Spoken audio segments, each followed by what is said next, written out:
So Iran is going to get the Su-35, the Flanker E 4.5 gen, allegedly this week. So Iran's primary air force is, all 70s era US stuff, F4s, F5s, Flanker E's, which is the advanced version of the Flanker that were originally slated to go to Egypt, but there was threats that, hey, you're going to have some sanctions if you take these Russian jets. So Russia then went to Tehran, said, you want these jets in addition to, it says they're the S-400. So Iran here in the very near future is looking to get some pretty good stuff from Russia. I don't know, like avionics wise, what all is included, but 24 Flanker E's and then the S-400 for their air defense, which would be a decent, bump in what they have now. So,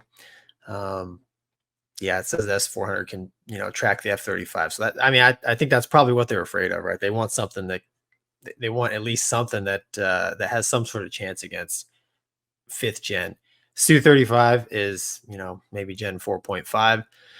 But I don't know, Mover, what do you think, man? Good move for Iran? Or I mean, really, if you're not buying it from the West, you only really have one choice here. So I guess we'll do point counterpoint, because right after that, Iran disputes reports of first delivery of Russian Su-35 fighter jets. The officials have denied media reports about the imminent delivery of the new Sukhoi Su-35. Reports in the Iranian media that the country is to receive the latest generation are incorrect, according to the Fararu news website, referred to report by the SSN news agency. So yeah, I looked at that. I read that one too. There was like, there's way more articles saying they're getting them than they weren't. So, well, they need them. We'll find out. I mean, for their own country, they need them. Do we want them to have it? No. A Su-35 is a very formidable aircraft. Like anything else, however, it depends, because you have talked about this. Yeah. Two things it depends. One, an aircraft is worthless without tactics. You can put the most advanced everything, and if you don't have the tactics to go with it, just like we talked about when the Navy first got the F-35, they were trying to do Super Hornet stuff with it, and they're like, "Oh, it doesn't work." So if you don't have the tactics, it's not going to work as well. Which I don't know that that's true. I'm just saying there's more to this than just here's some shiny new jets. The second part is we don't know what Russia is giving them avionics wise, because you have talked to this and you can talk to this. When countries have gotten this, like the Su-30, I mean, it's just a jet. Like, yeah. Where's the rest? Right. Yeah, exactly. Who knows? I don't even know if, hey, did they already build these 24 and they're just sitting there? No idea. So, I will say this though, with the Iranians, they bought, the Tomcat in the 70s, and then the Shah fell, and, they had an entire cadre of Americans, Grumman workers over there to help maintain those airplanes with the parts and everything. And then when the Shah, when his government collapsed, everybody left, and there was, I read that there was, some sabotaging going on the way out, because, the Tomcat at the time was top of the line. Phoenix was, right. The top of the line. And I have always found it, we're told that, like, oh, they probably don't fly. But I would argue the Iranians have done a good job of keeping F4s, F5s, Tomcats flying. I mean, they did an entire war with Iraq with no help from the US. So they are a resourceful people.